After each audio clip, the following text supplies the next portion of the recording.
ama Spain in Jesus Christa minin tua hong ki khom ho zo si to hichingai dio si salam ka hin bol masa ve chule tuni ni khwa hichikina ka ki mancha gut na hi ke hi imacha ka hi pun mi le sam ka hi het na ne yong ka hi pun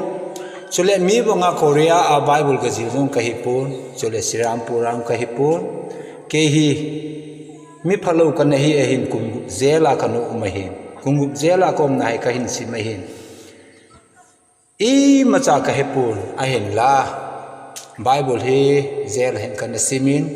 kaum po do zom nong ka simin ka sim chu koi ma ko dom pun hil chet ho to hin ka ve na ta ka simin ei pau na hin ain theology kitiong ka hepun scholar kitiong ka hepun ka he chuile Genesis a pa na thu phun sunga ei pawa kisun kasim do ho hi ka vet na kata sana ka zuya ka man hi ai na tu hin ta sandan hi akibang tapun hi ji ai chi hi thang sama hi chi mobile ka hin man sa hin koi yo si angai yo si na bon wa ji su mina ka ti mu chu koi to bang aza khanam wale ka thu se hi aso chana e hi mai pi denga avel vela ji su mina ka hin ti mu ne hin ki pa omma ma jingin ke yong katamin chule angai ho zo siu no kulu pathinin phathei bu hen lang nalungu suwa hen lang ken ka he ka ti e pun hi chi hi thudo to ka ngai dan ka hin se di hen ala dan thimutin angai dan ong thimuti ta ji su mina avela ka hin tim nei vi ka ki pa e lungsi ta ne na ngai pi ren lang tua hong ki khom ho se hi ka hin do num au min non zong lung lut ta in nin don du villang hi chi hi mo thu ei pun tu hin wa noi lei sin hin ta san sa te tam ta chinal hung pi hi ki ba ta lo zi hin abang chun e hele ta san thu ama ta san thu he na ta san thu i moi le akichai he abang in baptisma e chan le akichai yin adang angai pu abang in pathin min e patna le adang angai pu e abang in sabat ni chan le adang angai pu e tin ai na chi ngai dan su so su koi ta diu tin tunia ke ngai dan nang ngai dan Halloween Bible la evet dingwin thil khat do num ka nen ye chun lung se ten angai u si thil khat ka hin do numin mem tam ta in tua achi pi hi pakai la cha tam ta in asen pastor a hi upa hin evangelist tam ta in asen chule abang in long asen athasam ta in jong sedan hi akibang tapun pastor tam ta in Jesus Christan athisana alat saten ibola thu ha sa thu dingham gen the ha sa thu ha sa hun masangai Jesus amithing te hi alon khom de hetin kipa umma ma e hi in jong pathian thangba nu men lang ale abang khal chu ne le thu ha sa hun masadi he tikinin heyon chu kipa ome ain la ke ngai dan nang ngai dan ama ngai dan chu koi ta diutin HPU và nuôi lấy xin là Christian ten HPU là ít tạ san abul pi pen su ikipat nào su Bible là hi sun Bible là việc điều hi gì in cái bảo mình tua lại cái khom si thu ha sa mà sẽ đi hết thì dấu xin nó không nung tung đi vào lẽ in vẹn cái tê lẽ thu ha sa Tuhasa acha tuhasa mige aphale ale rap chal hung sa de ti yo sin tung vole rap chan no tung tao kain sim di so ga sim tu inge rap char hung sa de ti yo si abon in som ni le ni ale aku tunglong tam ta nom ki aku adi poi chong so aphathowe ki pa me ai chu mi ki bangpu ngai dani rap chara ti le chule he su ati hi aza chun chu min hi chi ki ka chu aku tunglo wa su bu na nei yong hin tin ki pa min ke bang yong hin tin aphai chu koi ta diu tin tun thu chum khat hin seng ka te angayo sin lung ta na ngai diu khat chu tua ka ko ma am lo si to mobile angai diu sin lung se ta hi chi thu hin ngai diu le mo ai na ngai de pun adang ho bang na ngai de ai pun Jesu mina ka ti mu sui pe ham tile pasal khanin mi pa khanin lo kum khat awa na awa khela le kum thumai tho lo hi ti hi isu mil lo de ani na pasal khanin ji ania numei kitub lo su ane kha a anung zam amazama chule anung ama ata tu ale hi chepa chu ahin huwa gem thei ding hi ti hi isu mil kit lo de hin tin athum na chu le hlagaw lam thuda ta san thuda na me min hlagaw lam pi aho khela le ton so na achi na di mun chu ni la chu hoi chi ki len gam hi chi la chu a len khela ton so pakai lung hanu mu alu the hi ji chun mo sen gel bo tin ki pa amin thupi a ilu masang wa hi chu ga se hin tin hi chun pan lao tin tun pan taw te le a hi le hi chi ike pat na ding wa bible chang khat hin sim mun ka te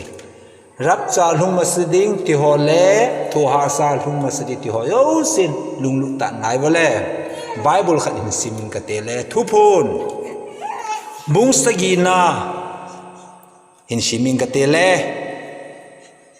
bung sagi chang som la thum na lung lut ta na ngai win lam hi cha hin upaho la a kha in e hin hovin ka za a atin hi hi chi ipu ngai lut zonin ase hi he chi vana upaho la kha chun ama hi a hin ho hi tale a kilomin hi chi pun bang zinga ki von ho hi ko hi wa hoya hung kun hi vam tin ei donge ati e hi ipu ngai lut zon chun hi chi pa chun ipu ngai lut zonin ado hi pun hi chi pa chun a head be se van mi a hi ji a chu hi chi tua e ho hi ta sana ichi na wa hi iki head theina ding wa hi ipu ngai lut zon chu a hin do hi he chun aman ken zong aza kapakai nangin nehenai kati ipu win adon lut na hi kita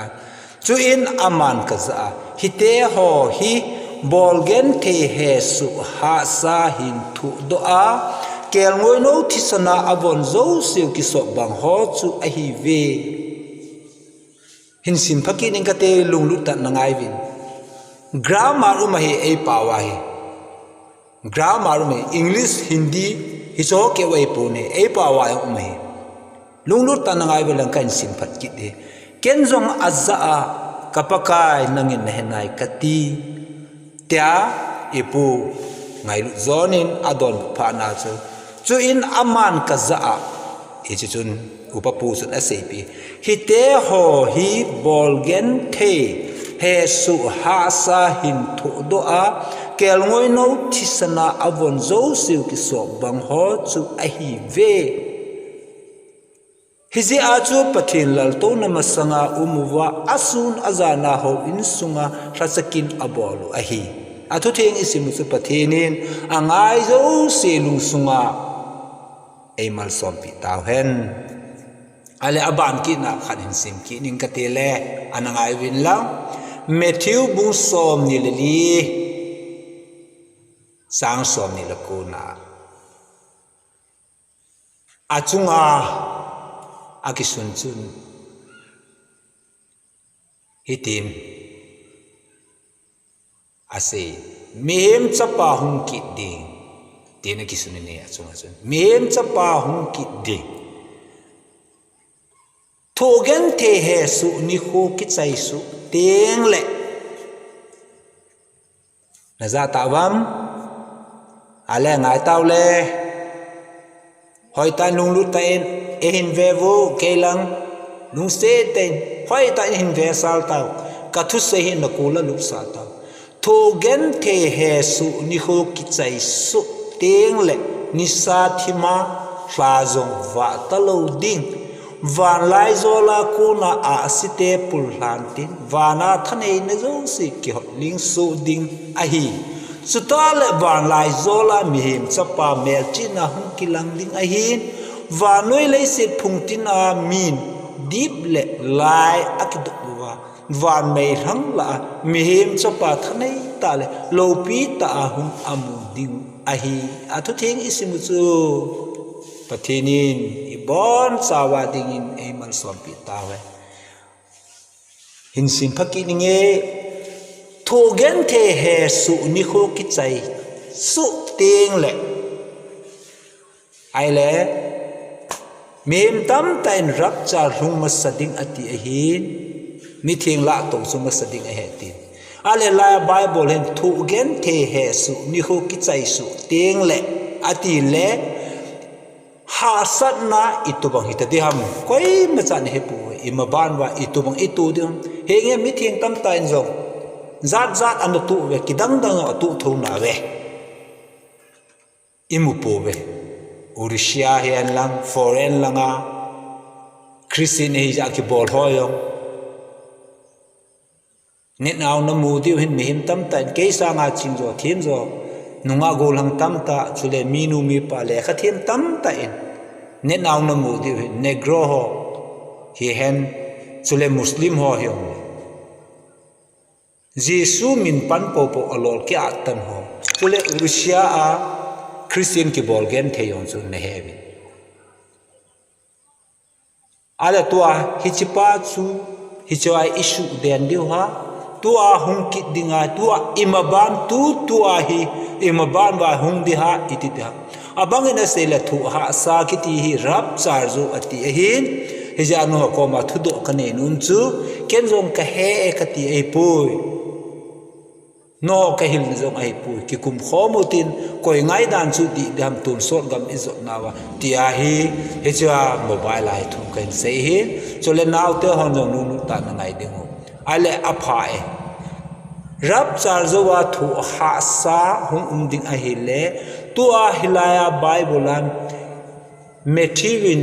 an sutna pathin le khabu thianga chu iti sunam thu gen the he su ni hu ki chai su ting le atia hi ale ichizo pe a hi mi him chu pa hi hoi ala hoi lo chu di ta tem ga ge di vole chu ta le wa lai zo la mi him cha pa mel chi na hum kilang ding a hi wa noi le se phung tin amin deep le lai akidok wa mei hang la mi him cha pa thanei ta le lo pi ta hum amu ding a hi ati ta le hoi chi zo chu adi ta dem se ten ga gel di vale nangin iti na gelam aman iti gelam hilai bible in asay dan bang hi even ale thu gen the he su ni hu ki chai su ati ya hele hi chi ki chai su tin le thu gen the na thu ha sa he hlung ma sadi he ti hilai me thi wa hin e het sa tawin na zo su win so le mem tam tan hi chi bible chang hi asim na ye asim thowe a hin asim wangai arang ho na ta ho asim tha jing hin i pik akko a hoilai adoi ham ti hi adon pun asang lang zo le kha tho lang thu phun lang gam tin gam chang hi amei khom le sar mona chi hin a thu pi pen hi Jesu Christa ama kam cheng ta an sei thu e chi thu ho hi avela isu kit ding wa Jesu minai ki ti mu hin tin thu gen the he su ni khu ki chai su teng le ni sa thima hla zong wa talo ding wa lai zo la ko na a si te pul hlan tin wa na thanei na zo si ki ling su ding a hi su ta le wa lai zo la mem chapa mel chi na hung kilang ding a hin wa noi le se phung tin amin deep le lai akido wa wan me hlang la mem chapa thanei ta le lo pi ta hum amu ding a hi hallelujah pathin thang wa no hen nanggel keigel tun nga khul chin lutin hoi chi chuma sata thu ha sa ma sa am rap char ma sa am tu na khun hun tung di wale nga ven ga te so le mobile a ngai hon zo na khun an tung win na lung thim khut tung win hoi chi pa chu di na sa am thu ha sa chu ma sa am rap char ma sa am hi ja he thu ha sa am ma sa na hele me him tam ta hin a thu zo lo di ji a hin te khati he ai so le sit nop sa na ji a he thu ha sa he a hung hung ding a bo again ale ka se hi le yong le ne ngai da mu win lang pastor tamta evangelist tamta pathen thu se na sata ta hon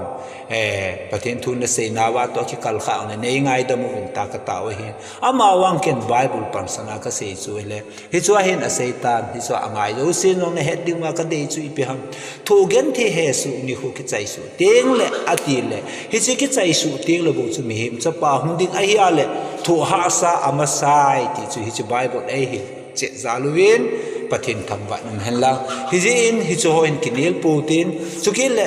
ule naw nu le pa go le pai tu le cha te ho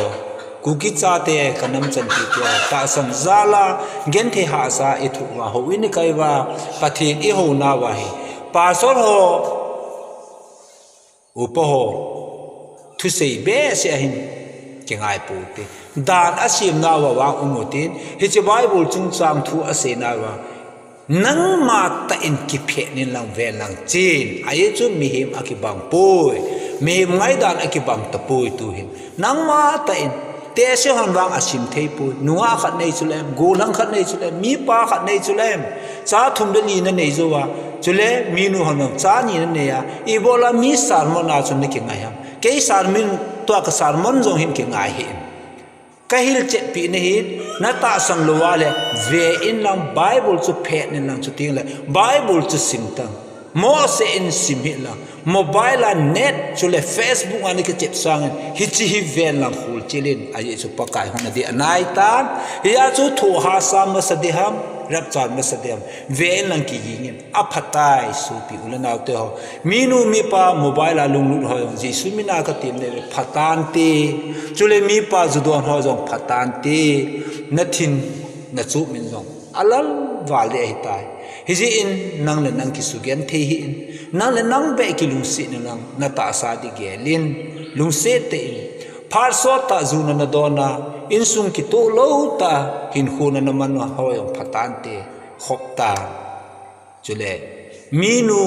mobile a ki chim tam ta facebook a ki chim aji hello asu pite hello ki chim ha lung se te na ki che ho su aphatai ai chu van no ko ma chon pha poi koi ma cha chon pha poi hi chi hi ke on ka chon pha poi na chon pha poi ai la ji su kristan ai ngai lu naw hi gel do tin aphatai azole mit so ham ai lo le luke ham ai lo khut bong ham ai lo paralyze ham jesu nain ko kha di jesu na ngai lui na nga jingi hi ji in hi chu bible hi simil lang mem tam ta in thu ha sai rap chal zo wading ati ja mem tam ta hin aki cha lo je a hi pathin lampi hol hoi ai zo thu ha sai rap chal zo wading a koi ta ja mi him nop ta za le ni tu ni ni khwa isim do hi chu bible chang hi thu gen the he su ni khu ki chai su teng le ni sa thima ha zo wa to lo ding van lai zo la kona asite pul hantin wana thane na zo si ki ling su ding a hi chuta le wan lai zo la mi him chapa mel chi na hung kilang ding a hin wanoi le si phungtin amin deep le lai akito wa wan mai hlang la mi him chapa thane ta le lo pi ta hum amu ding a hi hallelujah pathin thamwa na me thu ha sa ma sadinga sei ta hilam su pite ho ale mi him tam tan hoya bible hoi lai bible chu sima jesu christian athisana arhat sate chu ibola thu ha sa di hom ati hin aman ati ai buwe su pite ho hichi sheipa chu aman ati hin bible a umpu hoi lai bible a um jesu thu ha sa na raw na ki huding ati hi chule mithing polan thu ha sangen bo hi sisu ipc ham thu ha sa om lo na chu ipi ham tele azo tin lalu sang na ding ai rap sar zo wa thu ha sa pa chu ipi ta de ham jesu na mithing te ala to zo wa chu thu ha sa ding pa chu tua hi i khul de hi tun daniel sung chu ga vel tele tu chun matthew sunga ai se hin tun daniel la ga vel tin Daniel bung sagi chang som la thum na hi chia hin upo ho la khadin e hin hovin ka za hi chepun bang jinga ki von ho hi koi hi wa hoya hung kun hi vam tin e dong e kenzong aza kapakai nangin na henai kati chuin aman kaza hite ho hi bolgen the he su ha sa hin thu do a kelngoi no thisana avon zo siu ki so bang ho chu a hi ve hallelujah pathen thangwa num hen lang pathenin na bonu na lung kon na hon pi hen la he che thu hi na lung sunga mu chi bong na tu pi te hen so pi te ho angai zo se le chule ka ko mam lu sin he diu chu hoi ta nga ge ken jong azza a kapakai nangin ne henai kati chu in aman kaza hite ho hi bolgen the he su ha sa hin thu do a kel ngoi no thisana avon zo siu ki so bang ho chu a hi ve ai le rap char hung ma saditi ho chun rap char zo a kel ngoi no thisan umam hobung achi zo a kel ngoi no thisana ki so bang umam hoi lai bible changa umam hi chun lung se ten ka her hing lo an hi khale hi chi na za ten le comment ne hin bol te ten ta ai chi nga yo si ji sumina ka ti mai ken wang to ai bible la ka mu hi a hi le hi chwa hi Matthew in asay to Daniel in asay ka vet nai le ken jong azza kapakai nangin nehenai kati tin hi chi ngai lu zon chun an sen chu in aman kaza hi te ho hi bolgen the he su antile thu ha sa chu athu uve Jesu Christa thisana ki sop bang hor kel ngoi no thisana avon sop bang ho atile ale tun thu do khan nei ka tele kel ngoi no thisana avon ki sop ho chu koi ho hi dem aping tha na ati rapchar zowa ping tha om de le rapchar zowa thu ha sa om dem ale rapchar chu meeting ala to zo apchi zowa thu ha sa chu an thu ale hoi lai chu kel ngoi no thisana ki sop thing ho chu de ham tun mi pi hon geluvin lang nunga gol ho minute ho ga kholuvin lang ki hil na chu nangayu na ta san pa chu epsm Jesu Christan athisana alat sate chu gen the athu sa lo ding thu ha sa ma sanga apui to ding atin ale to a bible in asay chu hi kinale hi cho hi gen the bol gen the he su ha sa hin thu do a ati ta hela em ken ka ti pon ken kalang sa hin hi cho hi aya ka sei chu ka sei hil hin nei ngai dam na thu pun ka ti zo he Daniel he pur hi te ho hi bol gen the he su ha sa hin thu do a kel ngoi no thisana avon zo siu ki so bang ho chu a hi ve ati ta he le itidana rap char zo wa chu kel ngoi no wa avon so bang di chu umam he lai ka chu agam gi ga le ute rap char zo wa chu kel ngoi no wa avon so bang di ko ema amo hin gen the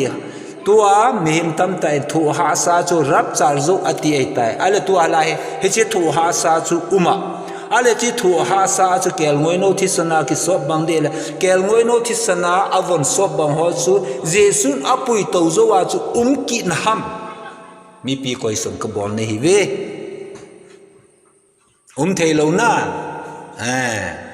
kel ngoi no thisana avon ki so bang ho chu aping tha ho rap chara chi de ho chu a hi vin thu ha sa athu zo wa hi chu Jesu Christa thisana avon aso thing ji wa chu ta sana ki phut de peng tha Pentecost na thagau thing hung ki bung la Abraham ko ma nang ma je awanoi phung nang pin phathei bo changding heti hi chi Pentecost na thagau hung ki bung la changa chon sit lung heya peng tha ho chu hichinia chu thu ha sa athu chai wa chu alol kitan jo umentin akisugen theu tamta hi chu thu ha sa chu athu chai jo wa chu am ho chu pon bang kisil society chu he dimentin hi ya chu thu ha sa chu athu chai ati ale tua khen khanin za ta pakai tha cha tam ta in itida na Jesu athisana alat sate chu gen thi athu sa deham ati hin hi je chun hita se ho chun hi ka thu se na za wale bible chang hin pe vin lang hoi lai mun ham ka het lo zo hin tin ama wang bible ka sim na hin เมทิวอาปัดทุพุสุงวางจูกามูปูนทุหาซาทุดิวางจูกามูอินอามาวางฮิจิกิเซหัววางจูเกนกามูปูนจุเลมิทิงโปแลนด์โครินเตกอมาในเซนาจุเปหัมติเลฮิจิมังดานในป้าองกิพูนโตตาเลปะกายเยซูองกินาดิงาฮงกิลาปยาอติกินี่เนฮิฮิจงฮีลุงลูตานันไงดิงวาเยซูคริสต์ามินายกิติเฮตุนเทสโลนิกาทอดนีนาบุงนีสังกินให้กับเบติดานเบป้าองค์กิพูนโดตาเลปะกายเยซูองค์กินาดิงาฮงกิลาปยาอากำสุงากิคงโดหุยาอัฐาอาสุมังดิงอหิอัติตังฮิจิฮิเก่งกติอีปูมิทิงโปลาอินเทสโลนิกาเตเลขาทอกนาจูสิดานเบป้าองกิพูนโดตาเลอติเลมังทาจะปาตูไลเปาเลอันติคริสต์คริสตาโดปาจูองกิพู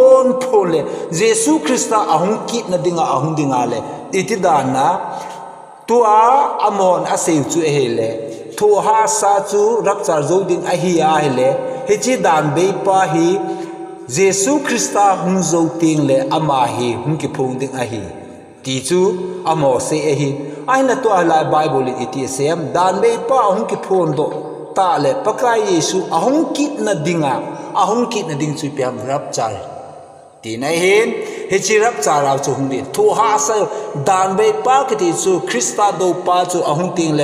ตาสันซาเตมิหิมตัมตาสุเกนเทดิงเห็นเฮจิโอตาเลอบอลนาดิงโจซีจูดานิเอลอินซิมติงอบานอินซิมกิดดิเห็นอาปัตตูนลังไอเซดิเห็นฮิจวาฮีปิตตามเทเลจีสูจูฮิจป้าองกิพูนจัวมังทาจะป้าอันติคริสต์วานุเลชีฮีอันจบเปอา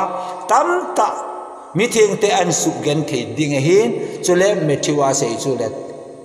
มิทิงเตจันเกียวฮีอัลเฮพลาดิงมีหิมตัมตาปูลดิงจงฮีอากินาไอเซดิเห็นดินเฮอามาวางตูเนี่ยไอเซจุเลทุหาซาเลรับจารไอเซนาวาฮิจงไอเซนตินอบานาอิซอมกิดิเห็นดินอังไอโจเซนอบานาอาปัตตูนปาเองไอดีว่าอิกิเตโมเฮนจุเลคาเซฮิโลมาเลคอมเมนต์หินบอลเวลาเนหินฮิล